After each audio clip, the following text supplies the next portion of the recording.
Are you struggling to find a way to elevate your brand and share your story? In a post-pandemic world, a lot has changed, and getting your message out there requires a new approach. So today, we are going to be talking podcasting. So stay tuned.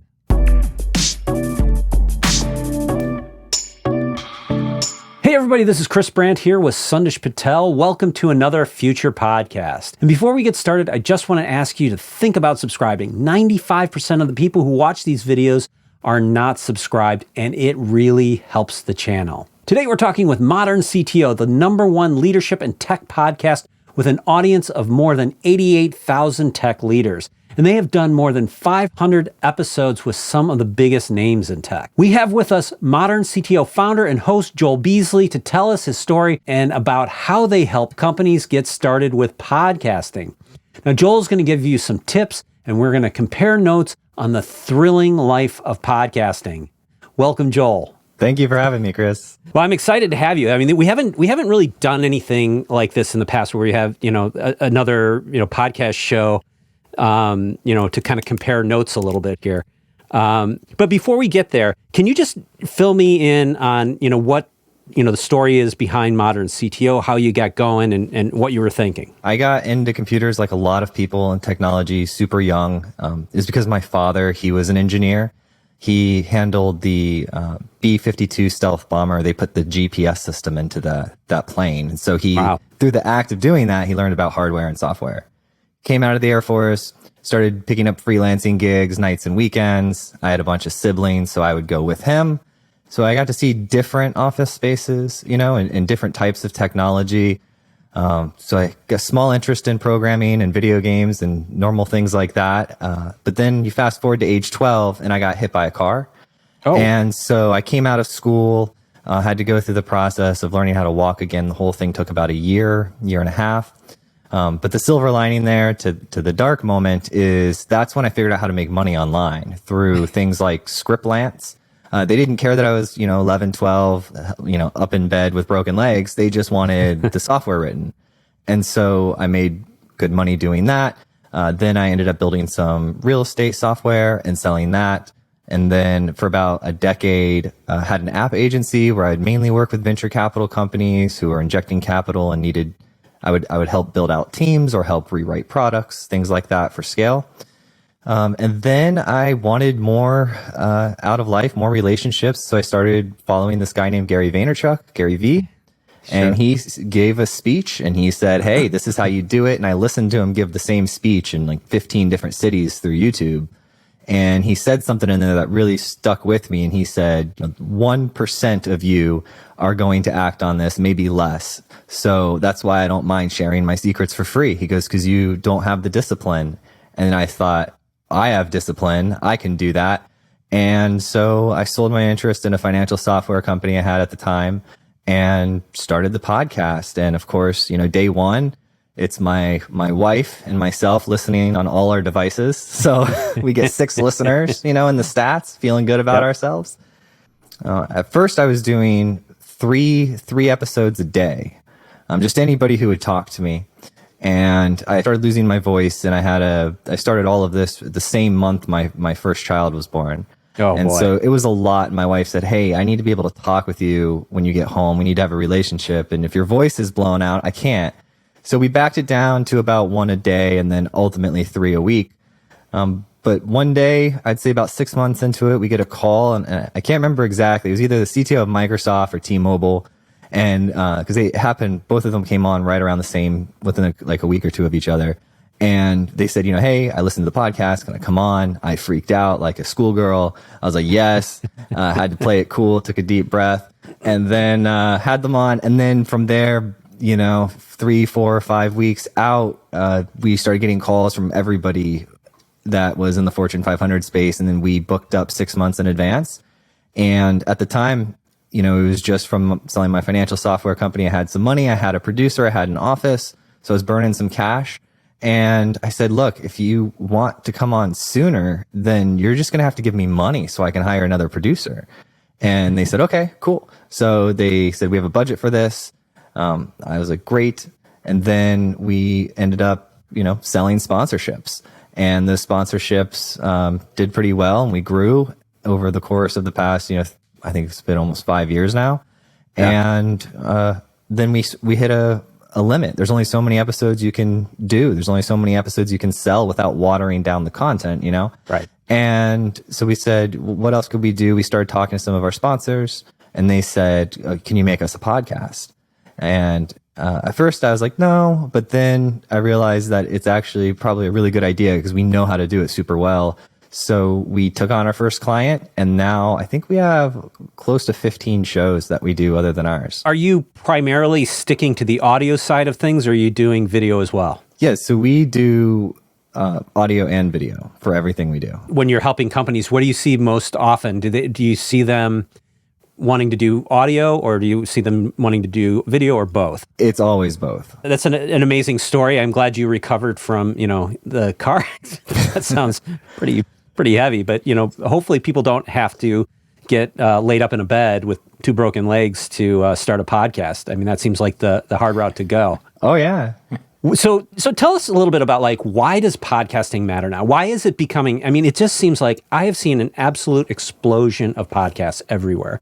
Why do you think it's becoming so popular right now? I think because it lacked some sort of known form. So there was a lot of flexibility with it. There's 15-minute podcasts, there's hour long, there's, Joe Rogan 3+ hours long. Yeah. And independent creators went there and they did their thing, and you got something that was raw and organic, and that's attractive. And then of course, when something like that happens, you attract attention. And it's no different than Snapchat or TikTok or Instagram or having a website or Google Ads started to get attention and money started. It's like wherever there's attention, there's an economy, right? And so the podcast flow into that economy. And then luckily for us, a bunch of companies started doing really bad podcasts, and they say oh, it doesn't work. It's not great.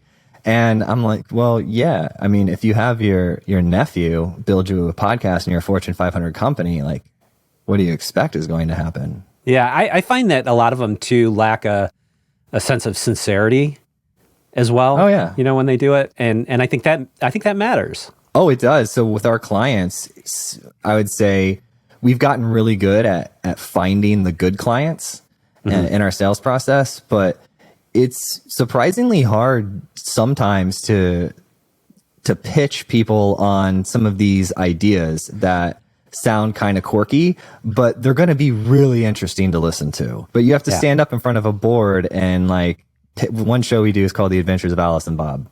And originally it wasn't called that, but it's got this famous hacker, Mark Mayfret, who got raided by the FBI and all this when he was young.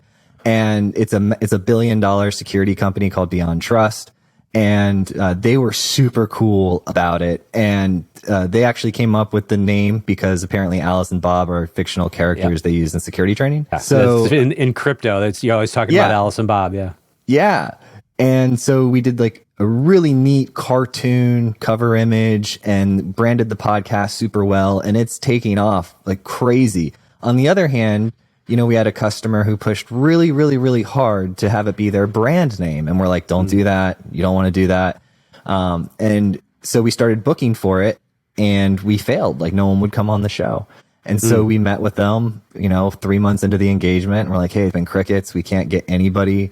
And they said, well, what do you think we should do? And I was like, well, I think we should do what we originally came up with from the creative team.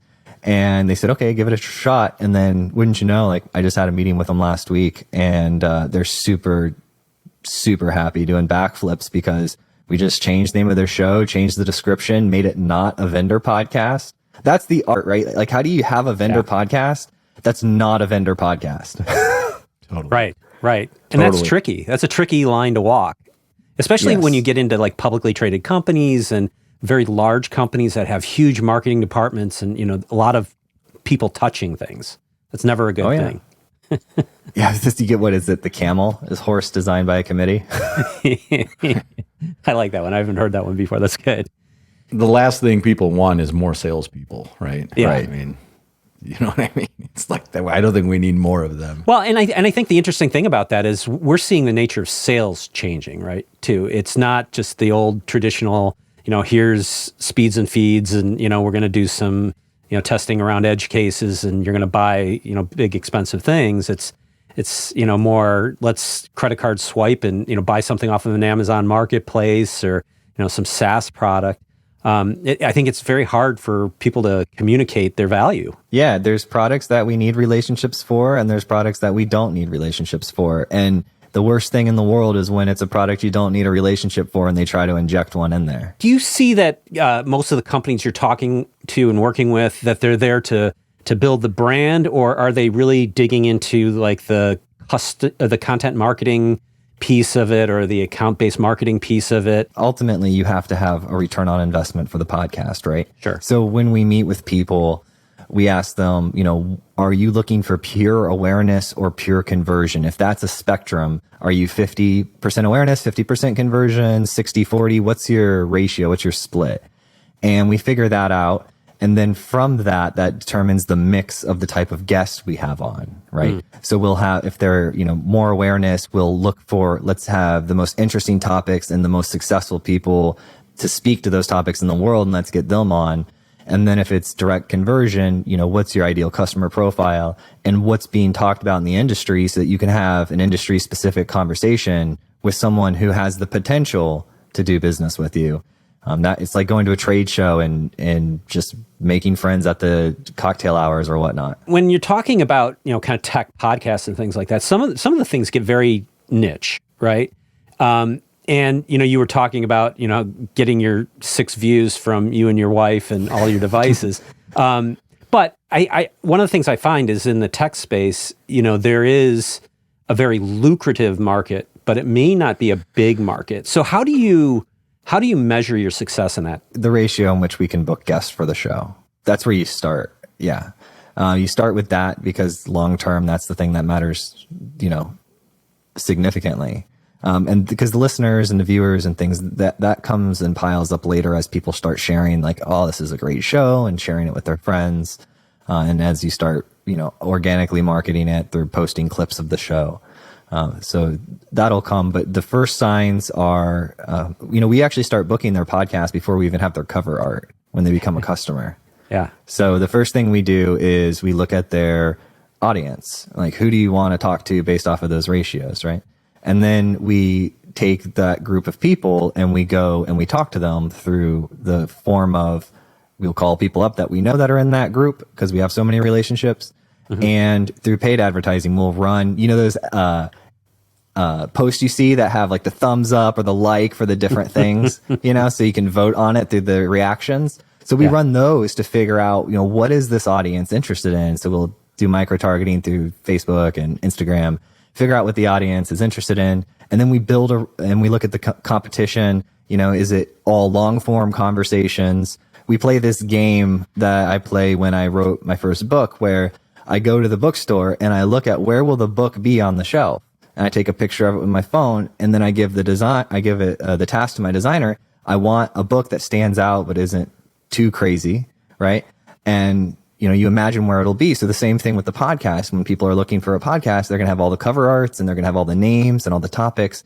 And so, you want to stand out. If you have a bunch of 15-minute news ones, you might want a long form one or the opposite of that.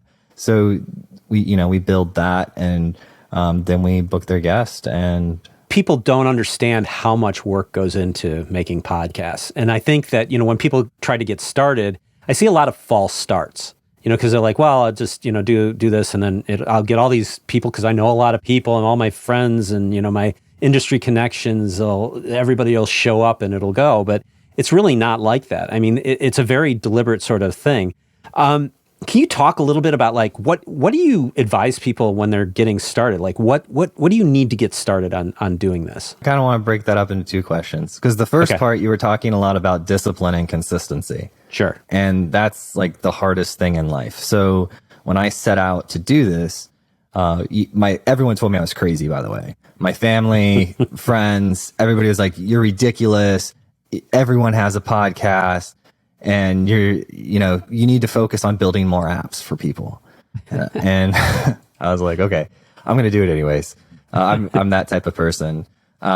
So I made a decision with myself, and I did that whole, Tony Robbins, like, look in the mirror, and I said, I'm going to do this, and there's going to be two results. There's two outcomes. I'm doing this until I die, and I will either have success with it, and yay for me, or I'm going to do this until I die, and I'm not going to have success with it, and I'm not going to have sex with it for sure. Probably not a good idea. Right? Maybe that could be a very successful channel to go down, right? There are some adult podcasts out there I think do well. We don't do any of those.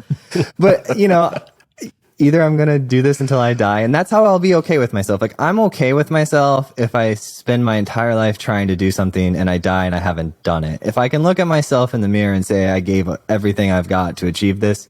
And I mean, we had, what outsiders looking in would call success, we had within a year. And then financially, I mean, within 2 years. And then, it's kind of crazy. I didn't think it would be successful the way it was. I thought it would help me meet some other people so I could get a cooler CTO or a VP of engineering job, because that's what I spent 17 years doing. Right. And the fact that this became the thing was a surprise, but I was planning on just doing it on the side as like a hobby forever.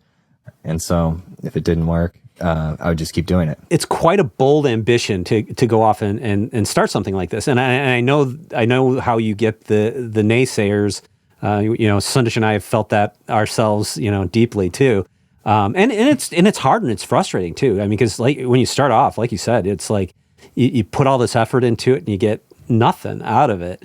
And it takes a while and then you start building up that, catalog and reputation, and then, it kind of comes back to you. And then it's, people, instead of you going out to have to get people start coming to you, which is that sort of a turning point, I feel. And we failed like 10 times trying to make money on this thing too, by the way. It was not easy. What is your main way you monetize, all of this? I mean, obviously you're doing, some of this work for clients, but I mean, for the ModernCTO, how does that work? For ModernCTO, we sell sponsorship packages, and we don't do any pre-roll, post-roll, or mid-roll ads. So there's no interrupt ads, because I hate interrupt ads.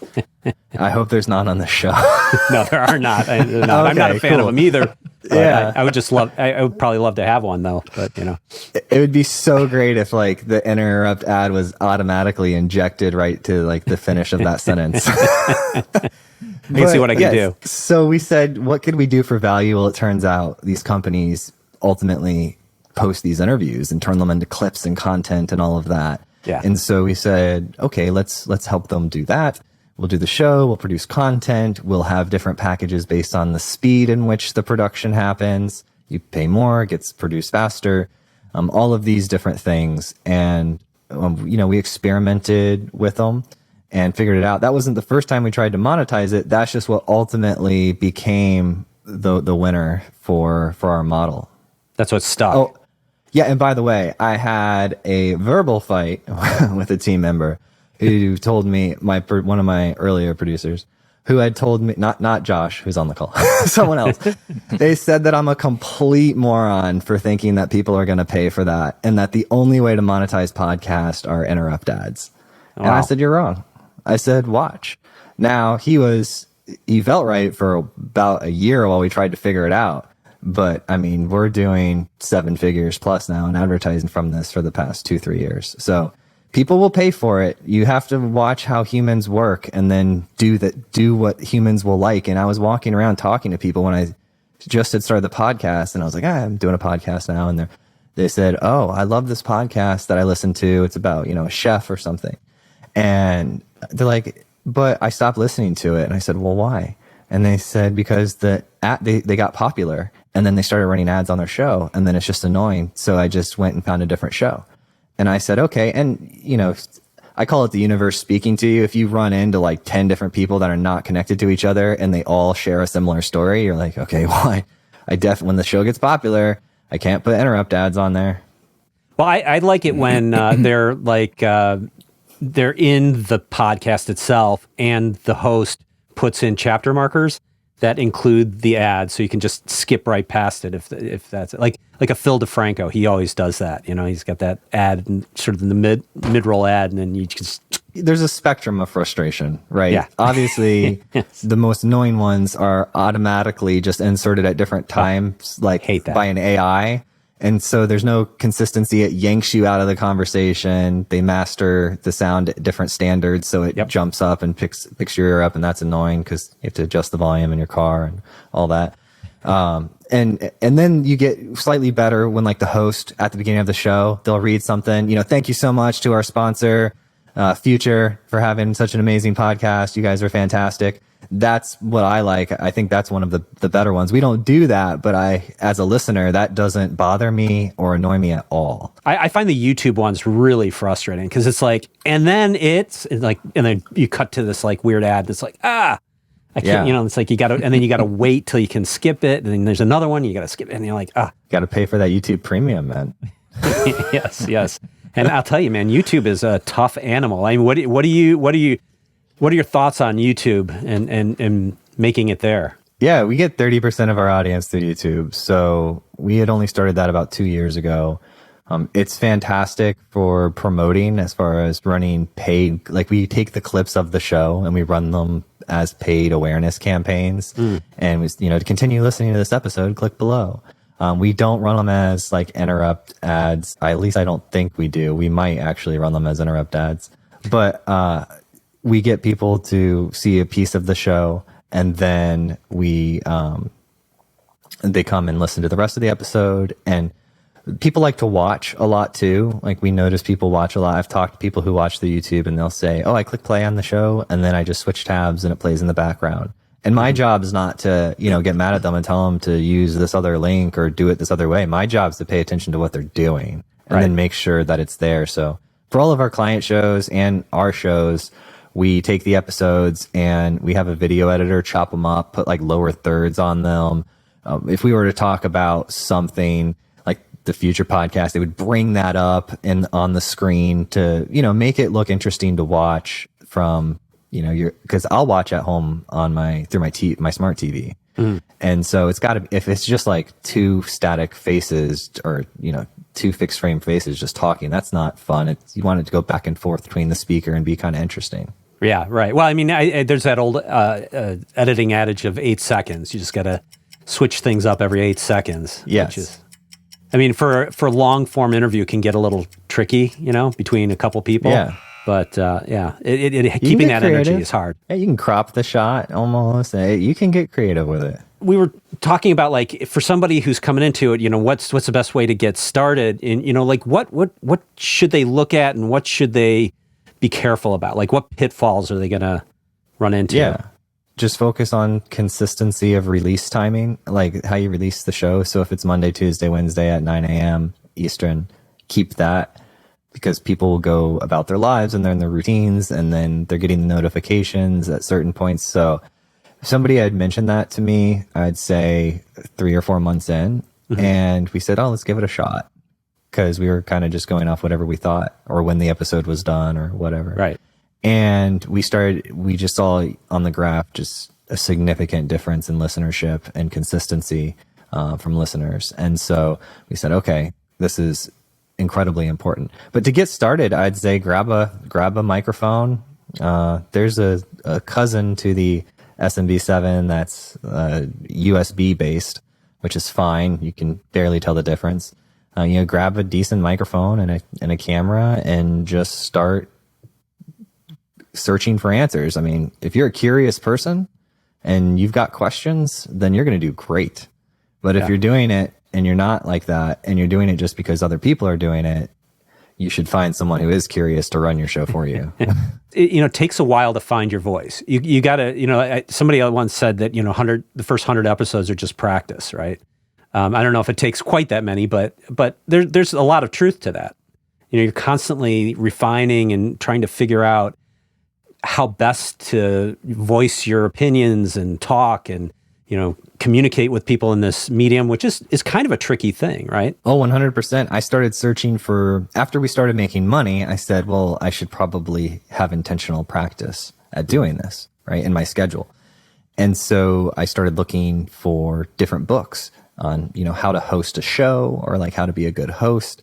things, and I couldn't find anything. I mean, I found Howard Stern's autobiography was one of the closest things, or books about different hosts, but they mostly shared about their life and things that you wouldn't know about them from watching them host. They weren't really like, here's how you host. So we're in the process right now of writing a book, because when we started doing podcasts for other people, host coaching became a thing that we had to do. Yeah. And so I actually had one of those calls today. So we started host coaching and getting people comfortable with hosting a show. And we actually have that in there. We say the first couple episodes, like, you're going to find your voice and figure out who you are. And then that's going to grow and mature over time 100%. Yeah, that's a tricky piece. What would be your recommendation to people that their agenda at this point is just to get more subscribers, all right? Like people like us. We have about 500 some subscribers. Chris tells me that 95% of the people that watch our content aren't actually subscribers,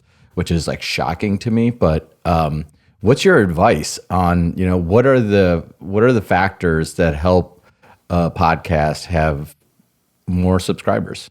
Yeah, well, I'd like to take this moment to ask the audience to subscribe to the future podcast. And here comes that little logo coming down. I'm pointing up at the screen or down at the screen. I'm gonna whatever you need. And here's where you can get to ModernCTO. Yeah. Yeah. So obviously calls to action. One of the things we do is at the end of the show, we'll swap out different things, like where I'll just thank the audience for listening. And we'll, maybe swap them out every 50 episodes or something. It's just this standard outro that we'll use. I tell people to message me on LinkedIn. When they do, I take screenshots of it and share it with the team in Slack. So it's, always a pretty cool pick me up. But to get more subscribers, if you have a paid model, and even if you don't have a paid model, you should at least be spending $10 an episode to push the clip out, right?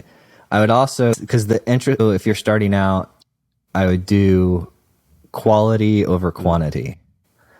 So most interesting conversations get shared the most. Yeah. So if you get, I look at my responsibility as I've built a platform to help amplify ideas. And so it's not the Joel show. I talk very little in the interviews.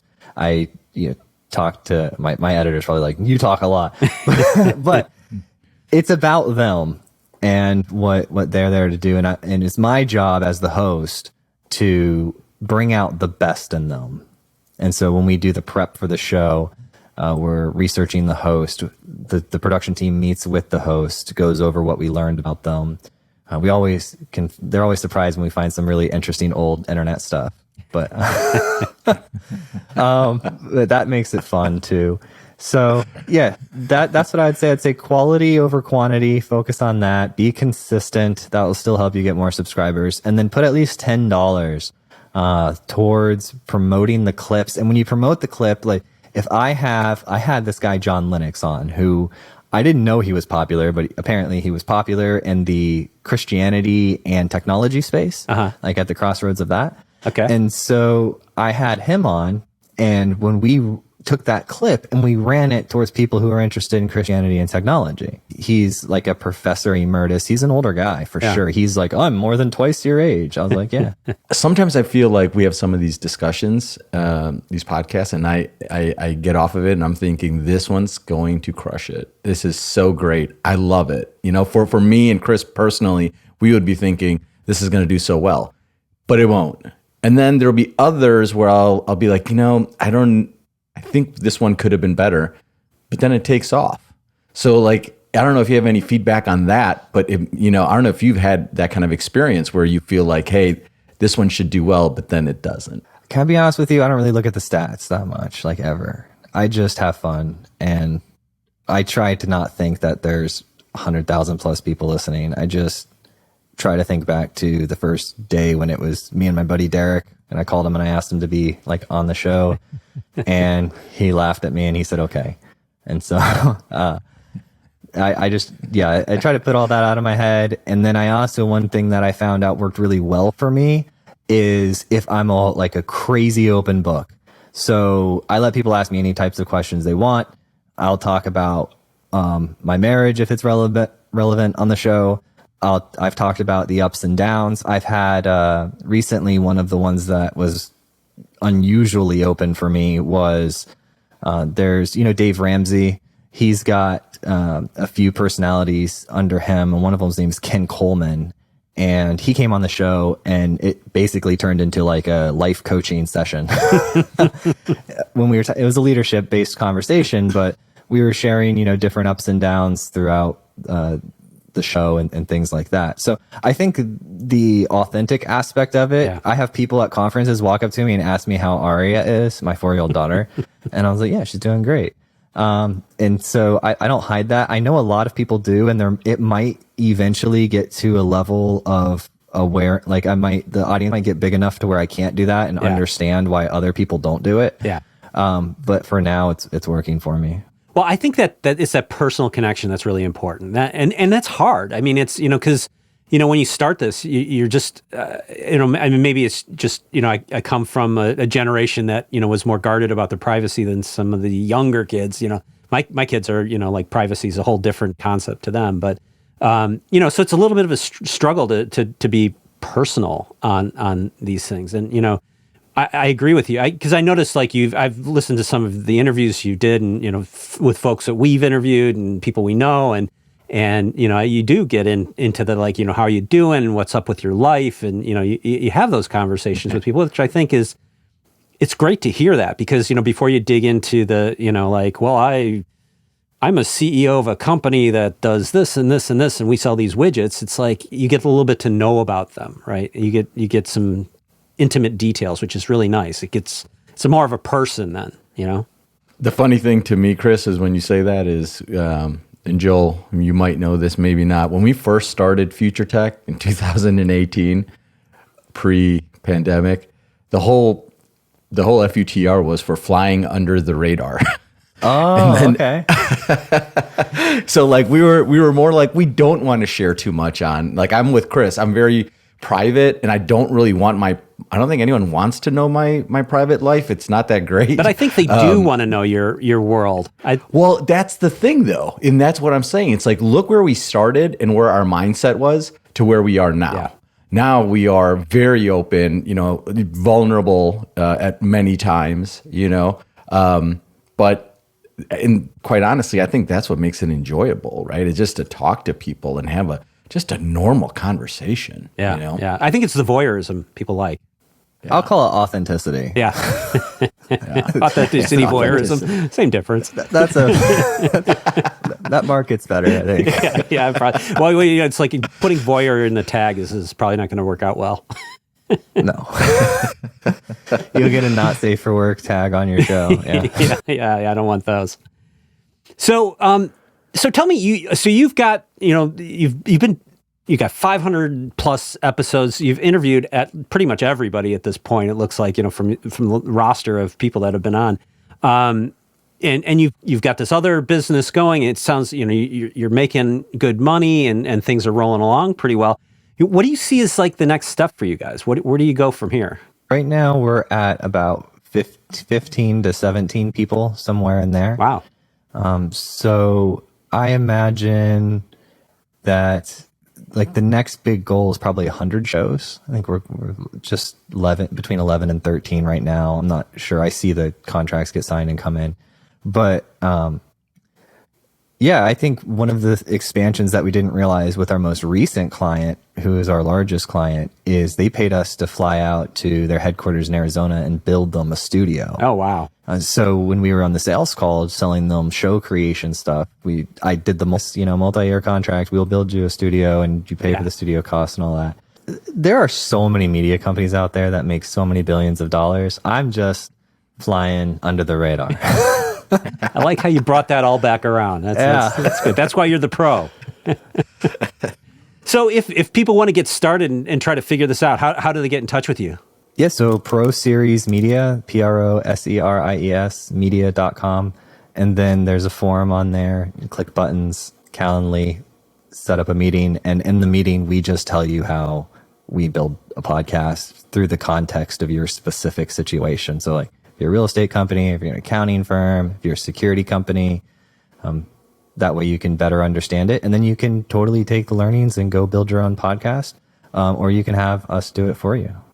Yeah, well, I recommend, if you're thinking about getting going, go talk to Joel, because it's a lot of work to get it going. And if you have somebody who knows the pitfalls, there to help you avoid them, that's going to be a lot more pleasant of an experience. Well, Joel, thanks so much for being on. I really appreciate, all the bits of wisdom that you've laid on us, and it's great to, talk to a fellow podcaster out there who's, struggling to make it all happen, and you're doing great work and, making it happen. So that's pretty cool. Congratulations. Yeah, thank you so much for having me. Well, thanks for being on. Really appreciate it. Thanks for watching. I'd love to hear from you in the comments. And if you like what you saw, please give us a like and think about subscribing. Subscribing is the best way to help this channel.